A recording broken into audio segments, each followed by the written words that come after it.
Quelle joie de vous retrouver tous. Bonjour à nos invités également. Bonjour à nos visiteurs. Bonjour monsieur. Et à ceux que je n'ai pas encore salués, parce que je vois des gens que je n'ai pas salués. Donc, bonjour à vous. On va commencer ce culte en remettant ce dernier dans la prière. Et Gabriel, je t'invite à avec les pages. Je vais simplement lire quelques versets dans un psaume. Que tout mon être bénisse l'Éternel, que tout ce que je suis bénisse le Dieu saint. Que tout mon être bénisse l'Éternel sans oublier aucun de ses bienfaits. L'amour de l'Éternel est là depuis toujours et durera toujours en faveur de ceux qui le craignent. Il ne cesse d'agir pour la justice en faveur des enfants de l'enfant, en faveur de ceux qui restent fidèles à son alliance, de ceux qui tiennent compte de ses commandements pour les mettre en pratique. Seigneur, nous pouvons nous considérer comme privilégiés, et c'est en tant que tel que nous sommes montés ce matin pour exprimer notre reconnaissance. Tu es non seulement là, tu nous entoures par devant, par derrière, tu sais tout ce qui nous concerne, mais tu nous as sauvés, Seigneur. Tu nous as libérés du poids du péché. Seigneur, nous étions des gens infidèles, nous ne suivions pas tes recommandations, mais Seigneur, par Jésus, tu as enlevé notre culpabilité. Et désormais, nous vivons en beauté de vie, comme on dit. Seigneur, veuille bénir cette matinée, concentre notre attention sur toi. Nous voulons ensemble te glorifier et te remercier infiniment pour ton amour, ta compassion. Merci de nous avoir vus, de nous avoir considérés, d'avoir accepté le sacrifice de Jésus et de désormais pouvoir marcher à toi la gloire. Amen. Amen. Avec toi, Seigneur, chantons ce chant.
Avant d'introduire le prochain chant, qui s'appelle Vers Jésus lève les yeux, j'aimerais juste rappeler un double épisode qui a été rappelé en Jean 3, lors de la discussion avec Nicodème, premier épisode dans l'Exode, donc Jean 3, versets 14 et 15, où Jésus rappelle à Nicodème « Et tout comme Moïse a élevé le serpent dans le désert, il faut aussi que le Fils de l'homme soit élevé, afin que quiconque croit en lui ne périsse point, mais qu'il ait la vie éternelle. Pour rappeler très brièvement cet épisode, donc l'un des fléaux par rapport au serpent, toute personne qui avait été mordue était condamnée à mort, sauf si elle levait les yeux vers ce serpent qui avait été élevé. Alors, levons les yeux vers Jésus, parce que ce qui était encore le cas hier est encore le cas aujourd'hui, et le sera jusqu'à son retour. Amen.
T'as le 160 ou pas? C'est celui-là? Très bien. Bon, c'est pas grave. À noter. Sinon, je vais l'oublier.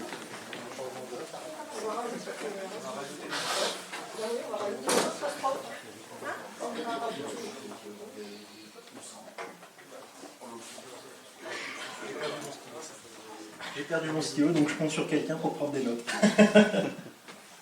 Bon, c'est pas grave, des choses qui arrivent. Tant mieux, ça me laissera plus de temps pour la prochaine lecture. On va tourner en Romains 8. Alors, on va lire le chapitre complet. Je vais demander des volontaires. Est-ce que quelqu'un serait volontaire pour lire Romains 8, du verset 8 à 17 dans un premier temps? Tout ça.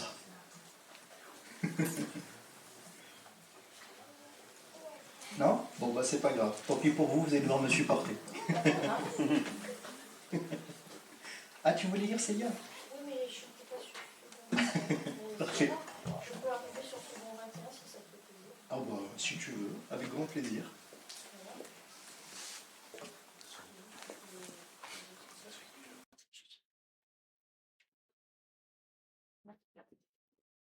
Merci.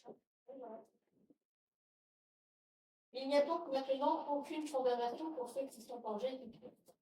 Ils ne vivent pas conformément à leur nature propre, mais conformément à l'esprit. En effet, la loi de l'esprit qui donne la vie en Jésus-Christ m'a libéré de la loi du péché et de la mort. Car ce qui était impossible à la loi, parce que la nature humaine la rendait impossible, Dieu l'a fait. Il a condamné le péché dans la nature humaine en envoyant, à cause du péché, son propre Fils dans une nature semblable à celle de l'homme pécheur. Ainsi, la justice réclamée par la loi est accomplie en nous qui vivons, non conformément à notre nature propre, mais conformément à l'esprit. En effet, ceux qui se conforment à leur nature propre se préoccupent des réalités de la nature humaine, tandis que ceux qui se conforment à l'esprit sont préoccupés par ce qui est de l'esprit. De fait, la nature humaine tend vers la mort, tandis que l'esprit tend vers la vie et la paix. En effet, la nature humaine tend à la révolte contre Dieu, parce qu'elle ne se soumet pas à la loi de Dieu et qu'elle n'en est même pas capable. Pour ceux qui sont animés par leur nature propre ne peuvent pas plaire à Dieu.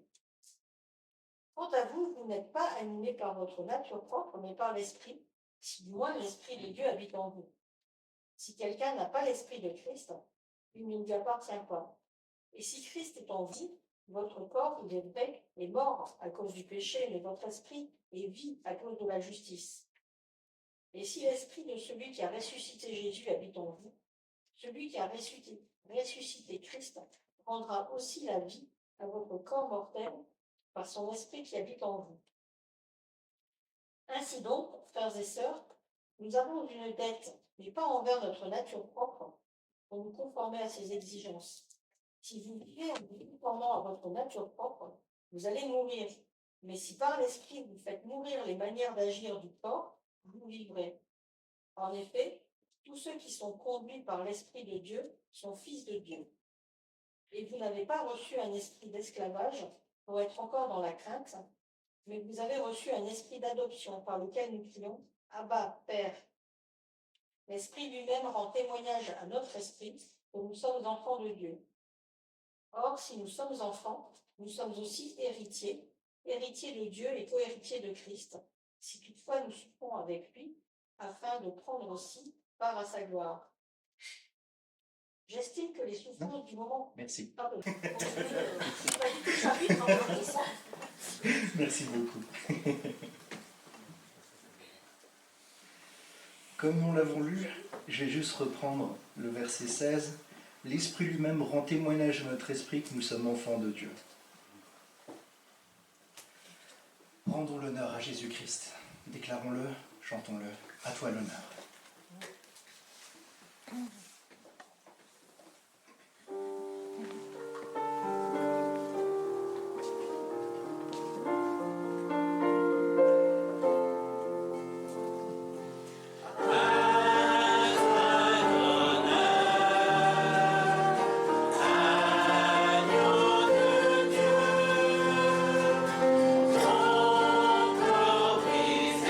Sur la croix, a porté notre condamnation.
reprendre la lecture dans Romains 8.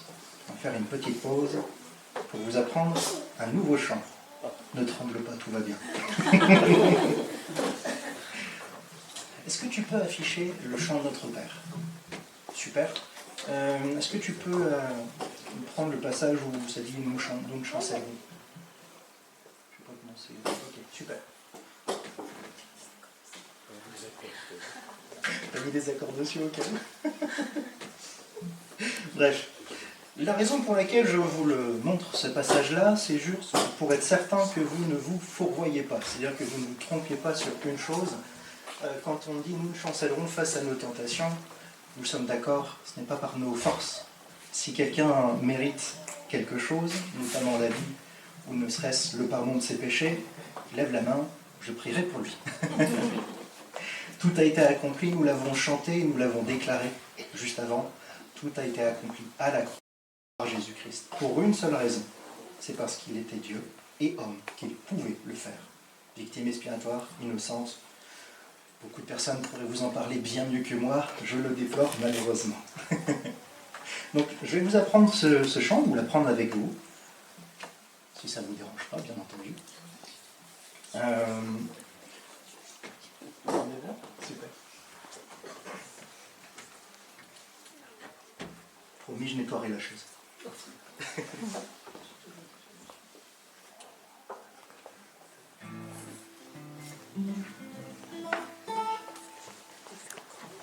Tu peux me rejoindre quand tu veux, non, pas de souci. Aujourd'hui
savais pas que vous le connaissiez.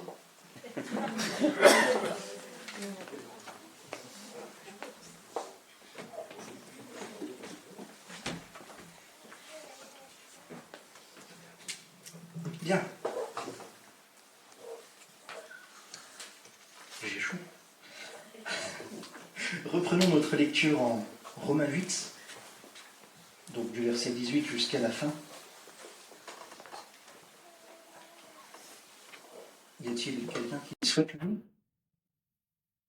Estime que les souffrances du moment présent ne sont pas dignes d'être comparées à la gloire qui va être révélée pour lui. De fait, la création attend avec un ardent désir la révélation des fils de Dieu. En effet, la création a été soumise à l'inconsistance, non de son gré, mais à cause de ceux qui y a soumise. Toutefois, elle a l'espérance d'être, elle, aussi libérée de l'esclavage, de la corruption, pour prendre part à la glorieuse liberté des enfants de Dieu. Or, nous savons que, jusqu'à maintenant, la création tout entière souffre des douleurs de l'accouchement. Et ce n'est pas elle seule qui soupire, mais nous aussi, qui avons pourtant dans l'esprit un avant-nous de cet avenir. Nous soupirons en nous-mêmes en attendant l'adoption, la libération de notre corps. En effet, c'est en espérance que nous avons été sauvés. L'espérance qu'on voit n'est plus de l'espérance. Ce que l'on voit, peut-on l'espérer encore? Mais si nous espérons ce que nous ne voyons pas, nous l'attendons avec persévérance. De même, l'esprit aussi nous vient en aide dans notre faiblesse. En effet, nous ne savons pas ce qu'il convient de demander dans nos prières, mais l'Esprit lui-même intercède pour nous par les soupirs que les mots ne peuvent exprimer. Et Dieu, qui examine les cœurs, sait quelle est la pensée de l'Esprit, parce que c'est en accord avec lui qu'il intercède en faveur des saints.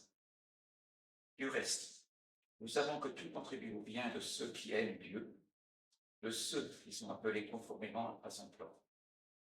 En effet, ceux qu'il a connus d'avance, il les a aussi prédestinés à devenir conformes à l'image de son Fils, afin que celui-ci soit le premier-né d'un grand nombre de frères. Ceux qu'il a prédestinés, il les a aussi appelés. Ceux qu'il a appelés, il les a aussi déclarés justes. Et ceux qu'il a déclarés justes, il leur a aussi accordé la gloire. Que dirons-nous donc de plus? Si Dieu est pour nous, il sera contre nous. Oui, il n'a pas épargné son propre Fils, mais l'a donné pour nous tous. Comment nous devrions pas aussi avec lui? Il y a plusieurs fois ceux que Dieu a choisis. C'est Dieu qui déclare juste. Il est donnera. Jésus-Christ est mort, bien plus, il est ressuscité. Il est à la droite de Dieu et il intercède pour nous. Il nous séparera de l'amour de Christ. Serait-ce la détresse, l'angoisse, la persécution, la faim, le délitement, le danger, l'épée? De ce fait, il est écrit, c'est à cause du pauvre qu'on nous met à mort à la longueur de journée et qu'on nous considère comme des brebis destinées à la faucherie. Au contraire, dans tout cela, nous sommes plus que vainqueurs grâce à celui qui nous aime. En effet, j'ai l'assurance que ni la mort, ni la vie, ni les vies, ni les dominations, ni le présent, ni l'avenir, ni les puissances, ni la hauteur, ni la profondeur, ni aucune autre créature ne pourra nous séparer de l'amour de Dieu, manifesté en Jésus-Christ, notre Seigneur.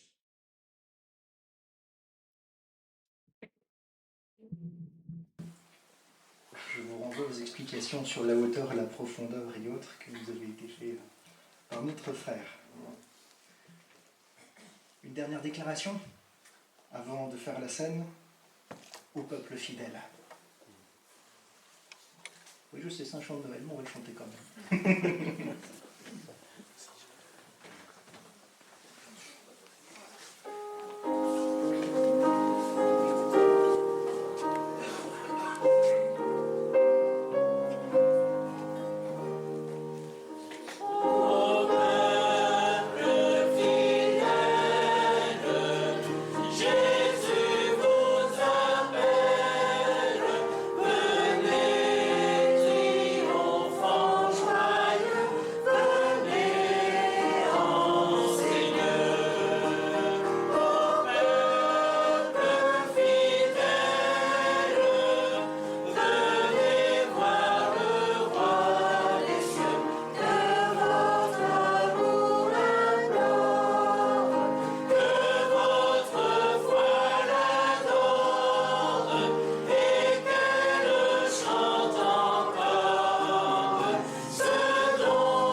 chacun et à chacune.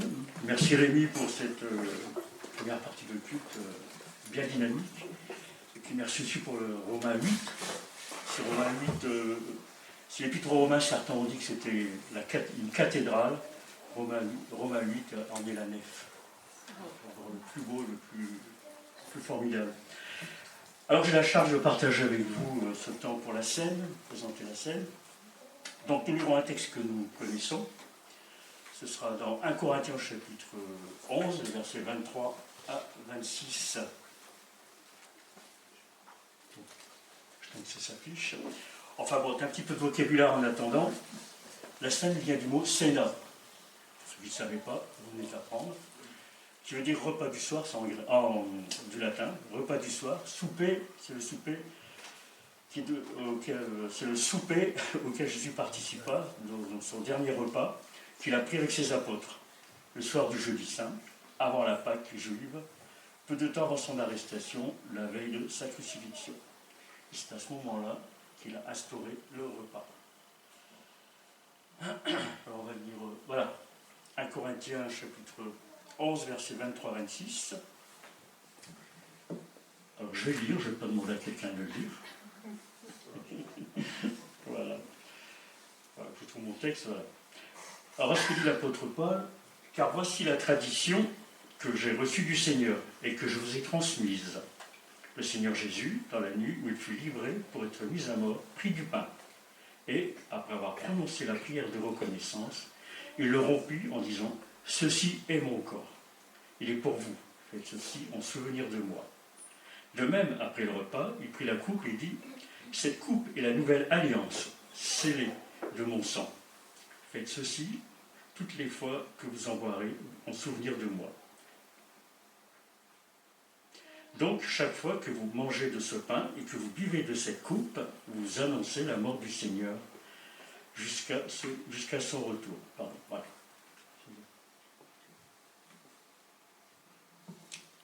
Alors, Paul insiste sur le fait que la scène ne découle pas d'une tradition d'origine humaine, et d'une révélation qu'il a directement reçue de la part du Seigneur Jésus.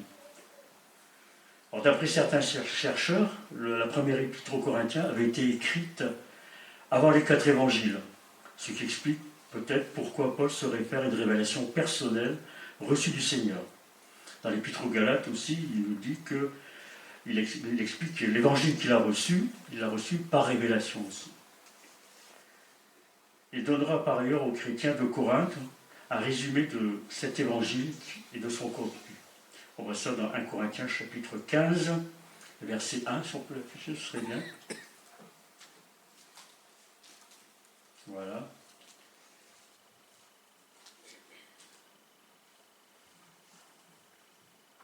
C'est ça, ok. Oui, c'est ça. Frères et sœurs, je vous rappelle l'évangile que je vous ai annoncé, que vous avez reçu, et auquel vous demeurez attachés. C'est par cet évangile que vous êtes sauvés. Et si vous le retenez tel que je vous l'ai annoncé, autrement vous auriez cru en vain. Je vous ai transmis comme un enseignement de première importance ce que j'avais moi-même reçu. Donc l'apôtre Paul parle pour lui. Christ est mort pour nos péchés, conformément aux Écritures. Il a été mis au tombeau. Il est ressuscité le 3e jour, comme l'avaient annoncé les Écritures. Il est apparu à Pierre, puis aux 12. Après cela, il a été vu par plus de 500 frères à la fois, dont la plupart vivent encore aujourd'hui. Voilà, fin de citation. La scène est une représentation de l'Évangile, c'est-à-dire une leçon de choses, je veux dire, telle proclamée par les apôtres. Alors pour nous, on peut se poser la question, qu'est-ce que ça signifie la scène? On peut vivre ça comme un rite obligatoire. On est des chrétiens, donc on participe à la scène, c'est notre culture, on est des chrétiens. Voilà. Comme un moment où on reçoit une certaine bénédiction, on peut penser ça aussi. Comme un acte utile pour notre salut, donc je fais ça et je suis agréable à Dieu. Comme une expérience mystique, je ressens quelque chose, il se passe des choses, ainsi de suite, en suspension. Ici, Paul nous dit que nous sommes en présence d'un mémorial, ce que Jésus déclara aussi dans l'évangile de Luc. Je vais peut-être le lire, peut-être pas l'afficher. Évangile de Luc, chapitre 22, verset 17, si les gens veulent suivre. Puis il prit une coupe, prononça la prière de reconnaissance et dit « Prenez cette coupe et partagez-la entre vous. Car je vous déclare, dorénavant, je ne boirai plus du fruit de la vigne jusqu'à ce que le royaume de Dieu vienne. » Ensuite, il prit du pain, remercia Dieu, le partagea en morceaux, qu'il leur donna en disant « Ceci est mon corps qui est donné pour vous. Faites ceci en souvenir de moi, en d'autres traductions dira en mémoire de moi. » Alors, ceci est mon corps. Le verset 24 de 1 Corinthiens 11 qu'on a lu tout à l'heure. Alors, dans la mentalité juive de l'époque, le corps ne désigne pas seulement la dimension physique d'une personne, mais l'être tout entier. Ainsi, le corps de Jésus incarne le grand mystère de son existence. Vous le rappelez tout à l'heure, Rémi, il est à la fois pleinement Dieu et pleinement homme, sans péché. Ce corps représente également la totalité de sa vie, son enseignement, son ministère, son œuvre, tout ce qu'il a été, tout ce qu'il a accompli. Ce corps a été donné pour vous, dira l'apôtre. Alors ces deux mots, pour vous, sont deux mots les plus beaux de l'Écriture, commentera le pasteur John MacArthur, certains connaissent. Le Fils de Dieu s'est incarné non pour lui-même, mais pour nous. De sa naissance à sa mort, tout avait été comme objectif notre salut. Jésus a sacrifié sa vie entière en offrant son corps pour nous qui avons cru en lui. Et je rajouterai, pour tous ceux qui placeront en lui leur confiance pour recevoir le pardon de Dieu. La coupe, verset 25 de 1 Corinthiens 11, la coupe est le symbole de la nouvelle alliance entre Dieu et les siens. Annoncé par le prophète Jérémie, chapitre 31, que quelques-uns d'entre nous connaissent bien, où Dieu, là, s'engage à faire preuve de compassion envers son peuple, malgré ses péchés. Ce que l'Épître aux Hébreux nous rappelle au chapitre 8 et le verset 12, parce qu'il est dit « Je pardonnerai leurs fautes, je ne tiendrai plus compte de leurs péchés. » C'est la teneur de cette alliance. On ne tiendra plus compte de nos péchés. Cette coupe évoque aussi le sang d'un agneau que les Hébreux avaient dû répandre sur les poteaux de leur maison pour être épargnés quand ils étaient esclaves en Égypte, pour être libérés. La scène a été instituée lors de la fête de la Pâque juive qui rappelait le souvenir de cet épisode de l'histoire d'Israël. Pour nous, Jésus présente cette coupe comme le sang de cette nouvelle alliance. Cette nouvelle alliance qui avait été annoncée donc par Jérémie, qui était scellée par son propre sacrifice, comme le rappelle ici l'apôtre Paul. Par conséquent, cette coupe nous rappelle la mort de notre Sauveur en croix. Faites ceci en mémoire de moi, verset 25, deuxième partie. Participer à la scène n'est pas un acte anodin. On le fait en mémoire de Jésus, de sa mort sacrificielle. Il est notre substitut devant Dieu. Et c'est selon son commandement. Faites ceci en mémoire de moi, jusqu'à ce qu'il vienne. Alors le pasteur Frédéric Louis Godet, que d'autres connaissent, fait remarquer que la scène est comme le lien entre ces deux venues, le moment de l'une et le gage de l'autre. Autrement dit, la scène relie les deux venues de Jésus. Elle rappelle sa première venue et annonce sa seconde. L'auteur aux Hébreux nous dira au chapitre 9 et le verset 28, « De même, Christ s'est offert une fois en sacrifice pour porter les péchés de beaucoup d'hommes. Et il viendra une seconde fois, non plus pour ôter les péchés, mais pour sauver ceux qui l'attendent, qui attendent de lui leur salut. Alors pour terminer, la scène est un moyen de grâce qui permet aux croyants de communier avec le Seigneur.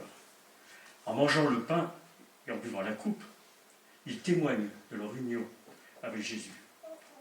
Comme l'écrit l'apôtre Paul, toujours la même épître, au chapitre 10, le premier épître aux Corinthiens, lorsqu'il nous dit « La coupe de bénédiction, donc la coupe, n'est-elle pas la communion au sang de Christ? Le pain que nous rompons, n'est-il pas la communion au corps de Christ? puisqu'il y a un seul pain, nous qui sommes nombreux. Nous formons un seul corps, car nous participons tous à un même pain. Alors pour terminer, je terminerai comme ça. Tant que l'Église existe sur terre, elle peut exprimer son union intime avec le Seigneur par la célébration de la scène. Alors pour y participer dignement, les fidèles doivent reconnaître Jésus comme Seigneur et Maître de leur vie, afin de s'approcher de la table du Seigneur auquel nous sommes invités ce matin, avec foi, en confiance en lui et le respect qui lui est dû. On va peut-être chanter le chant que Rémi avait préparé pour la scène. Pendant ce temps, je demandais à Bastien de m'accompagner.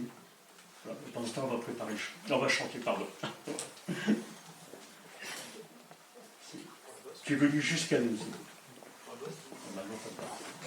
Il n'y aura pas de reste pour l'instant. Allez.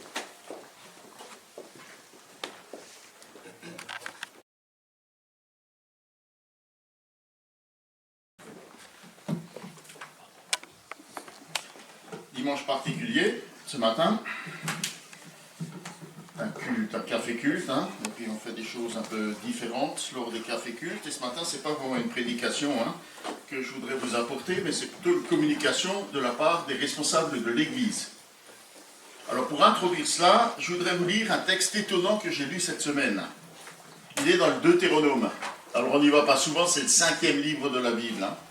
Si vous avez cette Bible qui est proposée à l'entrée, nous sommes à la page 228 et il est dit ici au chapitre 21, pour ceux qui cherchent, je laisse, ça ne va pas être affiché parce que Mathis va nous préparer, il y a un PowerPoint qui va suivre.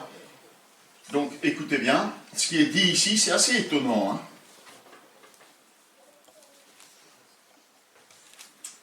Lorsque vous partirez en guerre contre vos ennemis et que l'Éternel votre Dieu les livrera en votre pouvoir, il se peut que parmi les prisonniers que tu feras, tu remarqueras une belle captive, que tu en tombes amoureux et que tu l'épouses.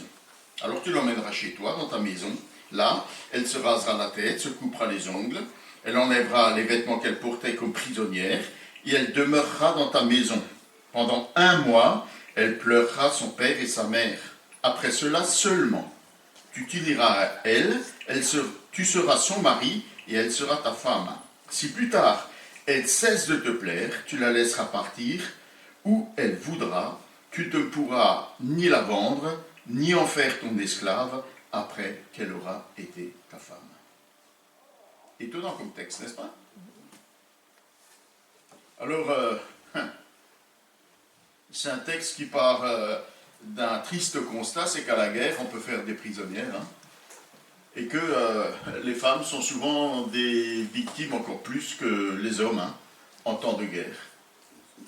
Et Dieu, dans le souci de justice, il dit à son peuple, les femmes ne sont pas des objets dont on peut user et abuser, et les jeter quand on s'est lassé. Et si tu désires qu'une de ces prisonnières, qu'elle te plaît, que tu as envie de l'avoir pour toi, c'est déjà une injustice en soi. Hein. Le texte finit par, ici, c'est « elle aura été ta femme », mais si vous avez une version plus littérale, il est écrit « après que tu l'auras humiliée ». Et le Seigneur reconnaît par là que c'est une situation anormale. Parce que même s'il met un cadre et des précautions, ben pour cette femme, la situation n'est pas tout à fait choisie. Hein. Alors, c'est en temps de guerre, et Dieu met des limites. Il offre, si tu veux en choisir une femme parmi les esclaves, il lui offre une protection. Elle sera comme ton épouse, elle sera protégée de la même manière qu'une des épouses. C'est en temps de guerre, mais on se rend compte qu'en temps de paix aussi, hein, les femmes sont victimes d'abus et de violences. Et c'est de ça dont on veut parler ce matin. Alors je ne sais pas, j'ai un truc dans une poche là, c'est ça que je dois démarrer. Voilà, alors, on a tous entendu parler des violences qui ont cours, dont les langues commencent à se délier, on en parle partout. Vous avez entendu parler de l'affaire Epstein, de l'affaire Weinstein, de MeToo, du mouvement MeToo, etc. Et on se rend compte que dans ce monde, les femmes sont souvent victimes d'abus. Et malheureusement, c'est vrai aussi dans l'Église d'abus et de violence. C'est malheureusement aussi vrai dans notre Église et plusieurs choses nous ont été remontées à ce sujet, à ce propos. Alors, le CNEF a décidé de mettre en place un organisme indépendant qui s'appelle Stop Abus et qui est à la disposition, au service de l'Église pour lutter contre ces abus et contre ces violences qui sont faites aux femmes ou aux enfants dans l'Église. C'est un service d'écoute d'assistance qui a été créé en 2022 par le CNEF. Il est dédié aux victimes ou aux témoins d'abus sexuels au sein des structures protestantes évangéliques, offrant une écoute bienveillante, une orientation vers des professionnels et une prévention renforcée. Alors, ces objectifs sont l'écoute, recueillir la parole des victimes via un site web orienté, informé, vers un accompagnement pastoral, psychologique ou même juridique, selon des besoins. Signalement, informer si nécessaire les autorités judiciaires concernées, impliquer et aussi prévenir, impliquer les églises, unions et œuvres concernées pour renforcer la sécurité et la protection des personnes vulnérables. Alors comment ça fonctionne? D'abord, il y a l'accueil. Toute personne, qui que vous soyez, vous pouvez vous rendre sur ce site et remplir un formulaire de signalement pour vous-même ou pour quelqu'un que vous avez vu. Collecte, les témoignages sont recueillis par des professionnels. Ce n'est pas des amateurs bienveillants, ce sont des gens qui sont formés, ce sont des professionnels qui vont s'occuper de ce signalement. Il y aura un suivi en commission, une commission, je le répète, indépendante du CNEF, qui prend en charge le suivi des différentes situations. Enfin, il y a l'intervention, la commission propose des préconisations aux structures concernées, le cas échéant, impliquer les autorités judiciaires. Je vous signale que si le ministère pastoral est protégé par le secret professionnel, autrement dit, ce que vous me dites à l'oreille, je n'ai pas le droit de le répéter, ça ne couvre pas les abus sexuels, notamment quand il y a danger ou quand ça touche des enfants. Ce que vous soufflez dans l'oreille du pasteur, c'est répéter aux autorités compétentes si ce genre de choses, et n'importe quel responsable de l'Église est censé signaler un comportement d'abus sur un mineur, une personne qui est particulièrement fragile, ou s'il y a danger, s'il y a violence, ou si la vie de personnes sont menacées. Enfin, prévention.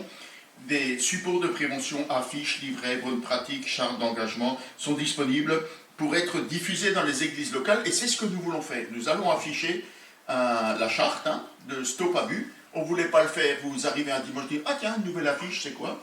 On voulait informer dûment l'Église. Et donc ce matin, si je prends la parole, c'est au nom des responsables, on en a discuté entre nous, c'est sous leur contrôle, si je dis une bêtise tout à l'heure, ils pourront me corriger, ou si j'ai oublié, ils pourront rectifier, ils pourront me tirer les oreilles. Alors, quel est le constat? Parce que si on est forcé de prendre ce genre de mesures, c'est qu'il y a un constat. Voilà. Ce qui se passe dans notre monde, alors attention, ce que je vais dire ici, ça ne se passe pas dans notre église ici à Petite-Sainte. C'est le constat général de ce qui se passe dans le monde. On voit la pyramide là, des violences sexistes et sexuelles. Ça commence par les outrages, qui sont, voilà, on voit une jolie fille, on la siffle, ou on la regarde de manière insistante, vous savez, ces regards qui vous mettent mal à l'aise. Ensuite, il y a le harcèlement, les blagues, les discussions imposées, les commentaires insultants, les remarques désobligeantes sur le corps, enfin bref. Voilà, il y a toute une liste, tout ça. Je pense que je vous l'ai fait suivre. Ici, je fais juste un rappel. Ensuite, on a les agressions, c'est toucher les personnes, les caresses ou les baisers, les frottements qui sont imposés. Vous avez entendu parler de ces frotteurs dans le métro. Voilà, ça c'est l'agression. Et puis ensuite, c'est le viol et la tentative de viol qui sont au sommet de cette pyramide.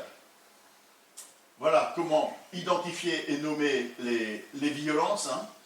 Violences sexistes et sexuelles. Vous avez les violences. Alors, Évidemment, il y a le viol, les tentatives de viol, les attouchements, les caresses, les gestes, etc. Hein. Et le viol, c'est même conjugal, hein, à l'intérieur d'un couple. Harcèlement sexiste et sexuel, les blagues obscènes, les propos sexuels insistants, les gestes obscènes, les regards appuyés, les sifflements, les envois de contenu, hein, les fameux textos, etc., etc. Les violences sexistes, hein, commentaires humiliants sur le corps, les injures, la dévalorisation basée sur le genre, l'imposition de stéréotypes, hein, ça c'est pour les hommes, ça c'est pour les femmes, hein, le bleu pour les garçons, le rose pour les filles, hein. Ça fait rigoler, mais ça ne s'arrête pas qu'à ça, malheureusement. Les violences conjugales, voilà. Le fait que je suis l'homme, t'es ma femme, donc tu me dois, hein, les viols conjugales, les rapports imposés, la surveillance du corps, hein, de la contraception, tout ce qui est imposé, hein, l'obligation du devoir conjugal, et puis toutes les autres formes, hein, l'exhibitionnisme, la prostitution, le revenge porn, si vous ne comprenez pas l'anglais, c'est exposer des photos intimes, hein, de l'épouse sur Internet pour se venger. Hein, ça arrive souvent après une séparation.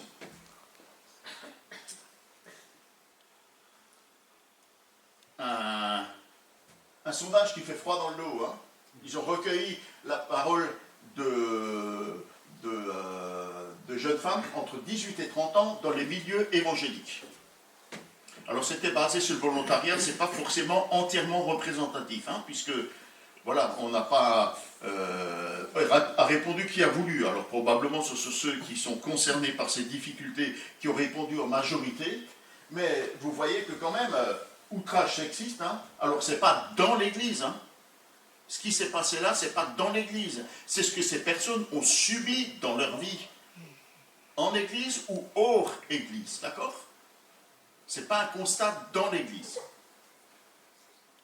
90% pratiquement, hein, 89,83, ça fait 90, hein, arrondi, ont subi des outrages sexistes. 95% du harcèlement sexuel. Hein. 72-73% des agressions sexuelles, vous avez vu tout à l'heure, hein, à quoi ça rapporte. Hein. Et plus d'un tiers d'entre elles ont subi des viols ou des tentatives de viol. C'est ahurissant, hein, vous ne trouvez pas? Ça fait froid dans le dos. Hein. Ça fait froid dans le dos.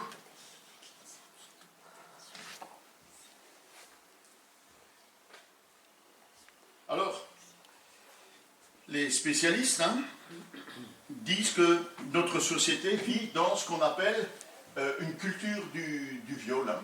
Cette culture du viol, elle désigne un climat social qui banalise, minimise ou justifie les violences sexuelles. Elle remet en cause la parole des victimes et rend certaines transgressions pensables ou même anodines. Ouais, c'est pas si grave. Hein? Voilà, les rôles, les genres traditionnels, hein, les rôles traditionnels masculins et féminins, hein, chacun est cantonné dans son rôle et ne peut pas en sortir. Hein. Ça, voilà, le sexisme, hein, alors il y a du sexisme hostile et du sexisme bienveillant. Ça peut peut-être vous paraître bizarre, hein, mais on a entendu dans le passé, hein, je l'entends plus trop souvent, les femmes, on les garde à la maison pour les protéger, c'est bienveillant, hein, on ne veut pas qu'il leur arrive du mal. Mais néanmoins, c'est une femme et tu fais ce qu'on te dit, tu restes à la maison. C'est du sexisme. Évidemment, l'hostilité envers les femmes, les croyances sexuelles antagonistes, hein, l'acceptation de la violence, voilà, tout ça, c'est la culture générale dans notre société qui ouvre les portes pour permettre que ces violences existent, qu'elles soient peu audibles, qu'elles deviennent acceptables, et que, dans la majorité des cas, les femmes ne portent même pas plainte, ne signalent même pas, parce que la société ne l'entend pas. La société ne l'entend pas. Heureusement, les choses commencent à changer doucement dans notre société. Alors, quand j'ai regardé ce webinaire, hein, qui a été proposé le 22 janvier à ce propos, l'idée c'était de dire que nous vivons dans cette société qui a cette culture. Et de quelle manière cette culture a-t-elle pu s'introduire dans notre Église, dans l'Église de Jésus-Christ? Ça vaut la peine de se poser la question. et de se demander, d'identifier dans l'Église ce qui a pu entrer et de quelle manière on peut rectifier le tir. Nous ne voulons pas vivre selon ce monde, nous voulons vivre selon l'Évangile, nous voulons vivre selon l'enseignement de Jésus-Christ. Et c'est bien que dans des domaines, de temps en temps, nous nous remettions en cause. Le CNEF nous a invités à réfléchir avec notre relation avec l'administration. Nous l'avons écouté, nous avons mis cela en œuvre, en place. Elle nous a invités à réformer notre manière de faire avec les finances. Nous faisons tout ce qui est nécessaire pour que nos finances soient pleinement transparentes et il a fallu faire, comment dirais-je, il a fallu s'adapter, prendre un comptable notamment extérieur, un expert comptable pour certifier nos comptes, on l'a fait. Le CNEF a attiré notre attention sur l'accueil des mineurs. Et il y a aussi des choses qu'on a dû transformer pour que notre Église puisse être en dehors de toute suspicion concernant les mineurs. On veut vraiment vivre dans la clarté et dans la transparence et dans ce domaine aussi. Alors, quelqu'un m'a dit, mais on ne veut pas partir à la chasse aux sorcières, mais il n'est pas question de ça, on ne peut pas se mettre à se soupçonner les uns les autres. D'ailleurs, moi, j'ai aucun soupçon envers personne dans notre Église. Et le but n'est pas de devenir soupçonneux les uns avec les autres. Le but, c'est simplement de dire, puisque nous vivons dans la clarté, affichons-le et vivons-le clairement. Et s'il y a des choses dans lesquelles nous sommes on n'est pas tout à fait... on est perfectible, améliorons-le. Comme on l'a fait pour notre relation avec l'administration, pour les finances, pour l'accueil des mineurs, faisons-le simplement, puisqu'on n'a rien à se reprocher. Faisons-le simplement. Alors, je ne sais pas si je dois passer à la suivante ou pas. Pas encore. Alors, il y a le cas particulier des pasteurs et des responsables d'église. Oui, c'est un cas particulier.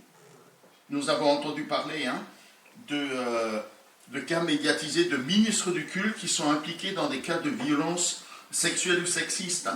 Vous avez entendu parler de Guillaume Bourrin, qui sur Internet avec le site Le Bon Combat, qui a été reconnu coupable d'atteinte sexuelle. Vous avez entendu parler de Mathieu Koumarianos, responsable d'église, aujourd'hui en prison, reconnu coupable de faits graves et répétés, notamment envers des mineurs. Vous avez entendu, ou peut-être pas, mais c'est tout récent et ça m'a frappé, Timothée Paton, rayé des effectifs de la WEC. La WEC, c'est une société missionnaire comme la CIM, c'est la société missionnaire avec laquelle il a travaillé. Pour visiblement des attouchements sur mineurs, il a été signalé à la justice. Et plus récemment, Jonathan Le Tocq, pasteur et ministre de l'île de Guernesey, condamné à 9 ans de prison pour pédopornographie et autres choses qui sont alors totalement abjectes. Pourquoi est-ce qu'on cite ces noms? C'est pas pour les livrer à la pâture publique, C'est pas pour qu'ils soient... La justice doit suivre son cours. Mais jusqu'à présent, on a toujours gardé le silence autour de ces choses en disant, bon, on dit rien, le frère, il est démasqué dans une église, ici, on le laisse partir, et puis il va dans une autre église, et puis il recommence. Le fait de le dire publiquement évite la récidive ailleurs. Alors, les pasteurs et les responsables sont dans un cas particulier. Et là, je vous cite le livret qui est disponible, que je vous ai peut-être certainement... Là, j'ai tellement de trucs là-dessus. Voilà, que je vous ai peut-être certainement fait suivre par email, le lien. Tout le monde peut l'avoir. Vous ne l'avez pas eu, vous me le dites, je vous le fais suivre, ce n'est pas un problème. Ou je peux vous le refaire suivre après cette présentation. Je lis ici, toute situation d'autorité ouvre la porte à des tentations nouvelles et spécifiques. Cela rend la personne concernée d'autant plus responsable de lutter contre ces tentations. Qu'il le veuille ou non, tout responsable est un modèle pour le meilleur comme pour le pire. Ce qu'il est, ce qu'il fait parlera toujours plus fort que son enseignement. Il est bon qu'il en prenne conscience et puisse ainsi s'appliquer à être un modèle en vérité, c'est-à-dire en cherchant à vivre lui-même ce qu'il enseigne aux autres selon 1 Timothée 4,12 et Tite 2,7. C'est pour cette raison qu'il aura le souci d'être irréprochable pour ne pas être un contre-témoignage, 1 Timothée 3,2. Il ne s'agit pas ici de faire semblant d'être parfait, mais de s'efforcer avec humilité et persévérance d'être un véritable disciple de Jésus en mettant en pratique ce qu'il enseigne aux autres. La première conséquence, c'est qu'il s'engage à veiller sur lui-même en ayant conscience de ses limites et de sa fragilité, selon 1 Timothée 4,16. La seconde, c'est qu'il acceptera également le regard des autres sur son ministère. C'est la redevabilité. Cette veille, en effet, doit être mutuelle, selon Hébreux 10,24, et prendre la forme d'un accompagnement fraternel et communautaire. Alors vous savez que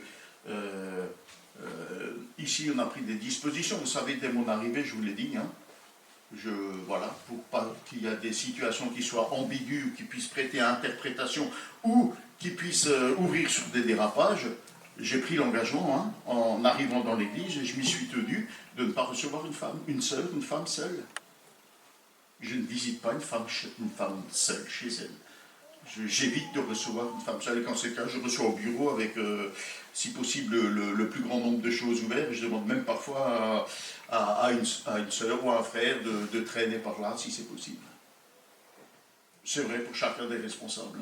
Parce que notre situation d'autorité peut ouvrir sur ce genre d'abus. Voilà en tout cas ce que je voulais. Alors je ne suis pas très à l'aise pour vous parler de ça, vous visiblement non, si j'en crois le silence un peu pesant qui règne, mais à un moment ou à un autre, les choses, il faut qu'elles soient dites. Parce que ces choses, elles existent dans ce monde et on ne peut pas les laisser entrer dans l'Église.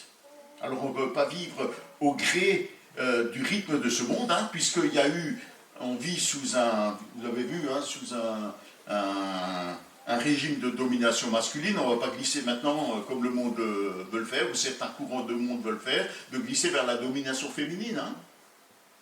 Nous, on veut continuer à vivre conformément à l'Évangile et regarder ce que Jésus nous a enseigné dans nos relations les uns avec les autres pour mettre en place ces relations d'amour, de respect mutuel et d'égalité en humanité.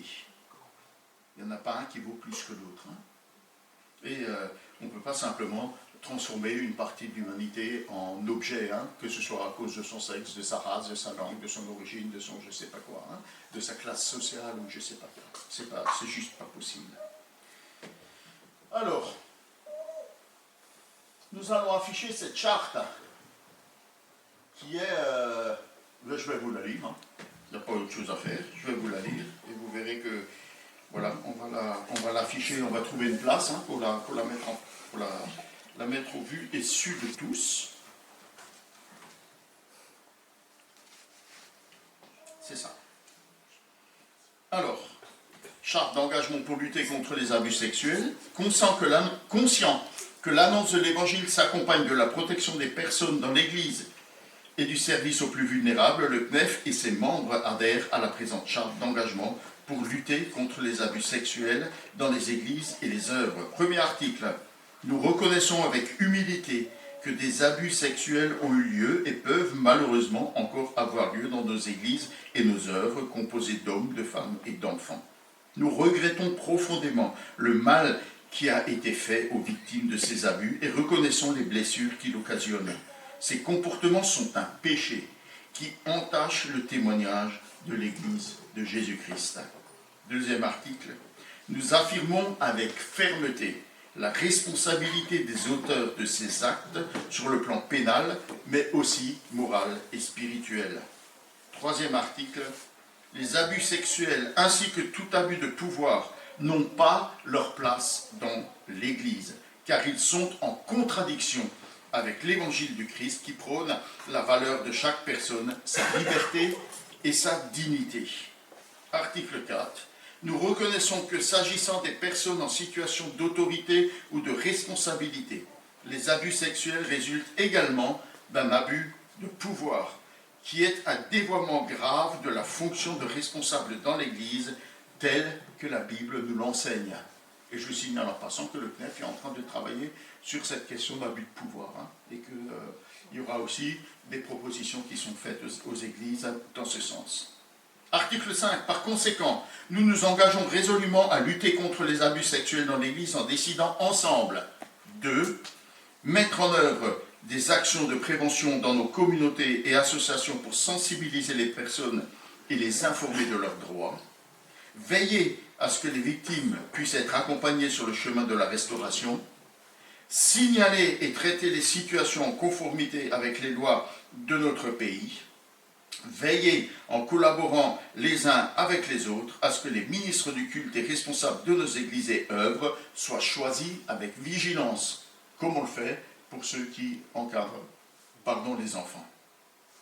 Les former à leurs responsabilités spirituelles et légales et les accompagner dans l'exercice de leur ministère. Et enfin, l'article 6, nous nous engageons à diffuser la présente charte auprès de nos propres membres et de nos équipes et des personnes que nous servons. Voilà pour cette charte qui sera affichée avec une autre affiche, hein, qui affirme qu'ici nous voulons lutter contre ces abus. Alors, Stop Abus, c'est un site internet, hein, je vous invite à aller le voir, le découvrir, hein, vous trouverez pas mal de ressources, d'informations, et si vous avez besoin, vous pouvez simplement remplir le formulaire pour vous-même ou pour une personne que vous souhaitez aider, protéger. Voilà, c'est des choses qui ne sont pas faciles à dire, pas faciles à entendre, mais à un moment ou à un autre, il faut saisir le taureau par les cornes, comme on dit. Hein. Alors, est-ce que les responsables ont quelque chose à ajouter ou à corriger? Non. Voilà, en tout cas, nous sommes à votre disposition pour toute information supplémentaire, complémentaire. Hein. Voilà, merci. Je vous rappelle que le numéro général d'appel pour tout le monde, hein, pour soutien aux victimes, est le 39 19. Voilà. J'aime mieux une prédication ordinaire. Hein. Merci Marie.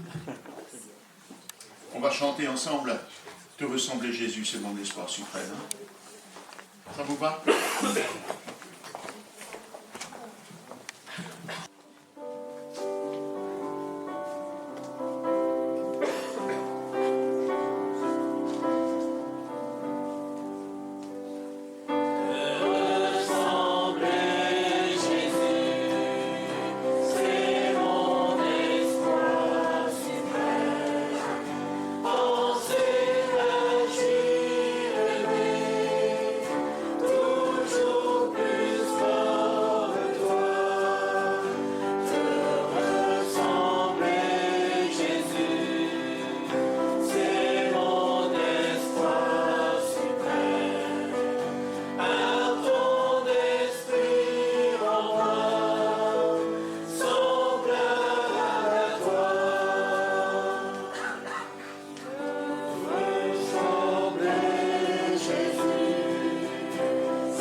Merci de du temps des annonces.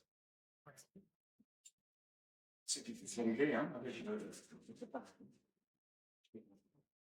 cette semaine. Étude biblique mercredi 19 ici ou en vous connectant à Jitsi Meet. Bienvenue à tous. On a démarré l'épître aux Colossiens. Voilà, chacune est bienvenue hein, pour l'étude de cette épître. Groupe de quartier jeudi à 14h30 chez Annie, à Grande-Sainte. Samedi 9h30, on aura notre CA, CA des associations, et ce CA sera suivi par une réunion des anciens et des diacres. Voilà, si vous avez des questions, des choses à dire, adressez-vous à l'un d'entre nous. Groupe des jeunes à 18h. Les jeunes se reconnaissent. Ah, c'est ceux qui sautent partout, là. Nous, on voudrait bien, mais on ne peut plus. Rendez-vous à partir de 9h20 dimanche prochain hein, pour la prière et le culte à 10h. Ouais. Ils sont en train de s'auto-congratuler dans le fond. Ils sont occupés à bondir dans le fond, là-bas, les jeunes. Ne peuvent pas faire les choses à la fois. Voilà. Culte dimanche prochain à 10h. Hein. Je serai absent en raison du carnaval qui me confine chez moi dimanche prochain. Le dimanche d'après, je serai au CEP. Et le 22, on aura la visite de Patrice Wiltz qui nous apportera. C'est marqué? Ah, c'est dessus. Bon, d'accord. Bon. Je vais être patient à faire dérouler le. À vos agendas, donc. À vos agendas. Donc, les Gédéons le 22 mars avec Patrice Wiltz. On se réjouit. Ces témoignages sont toujours tellement rafraîchissants et encourageants. Hein. Et puis, Patrice nous apporte aussi une parole qui est bienfaisante avec un seul être. Voilà. Assemblée générale le 29 mars à 14h30. Donc, si vous êtes membre, retenez cette date, hein, parce que vous êtes censé soit être présent, soit donner une procuration. Si vous n'êtes pas membre, vous êtes bienvenu. Vous ne pouvez pas voter, mais vous pouvez assister. Hein, il ne se passe rien de secret ici. Alors, si vous avez des questions ou des remarques, si vous souhaitez qu'elles soient incluses à l'ordre du jour, il faut les signaler par écrit, en principe, avant le 15 mars à Ruth. L'ordre du jour d'une assemblée générale répond à des critères stricts hein, qu'il faut respecter. Donc voilà, avant le 15 mars, pour que ça puisse être effectif le 29.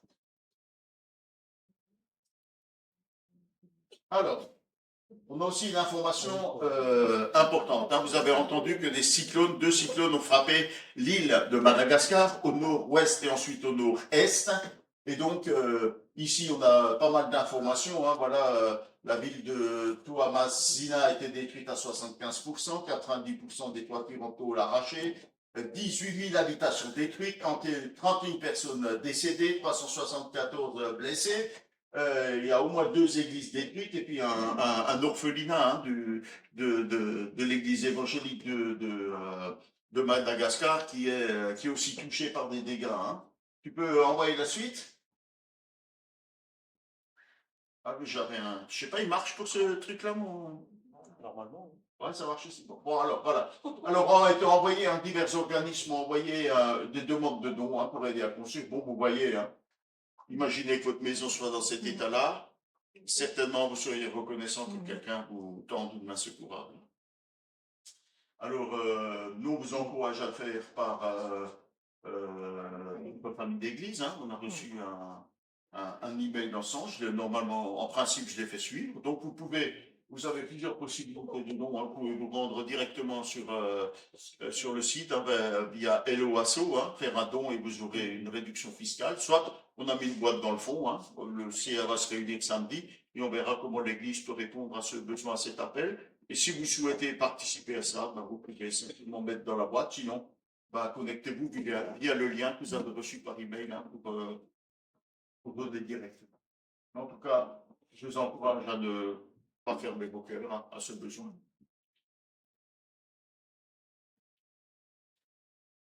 D'autres infos? D'autres annonces?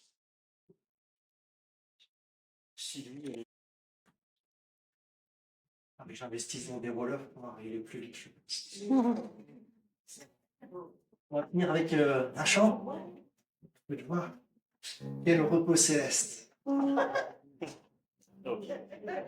J'avais oublié que c'était bien. Va s'afficher le chant. Quel repos céleste. Volontairement. Non, c'est bon.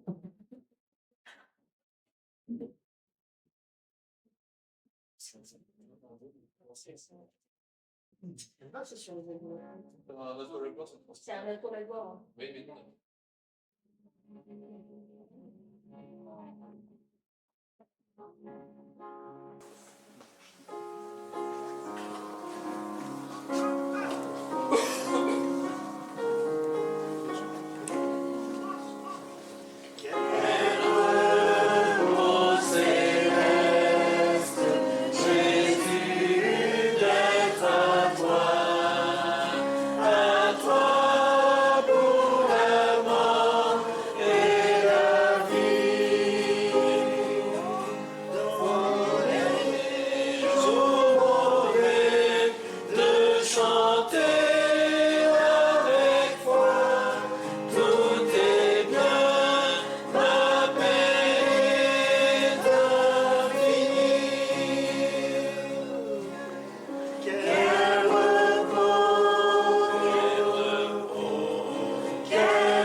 dimanche à tous et soyez en paix.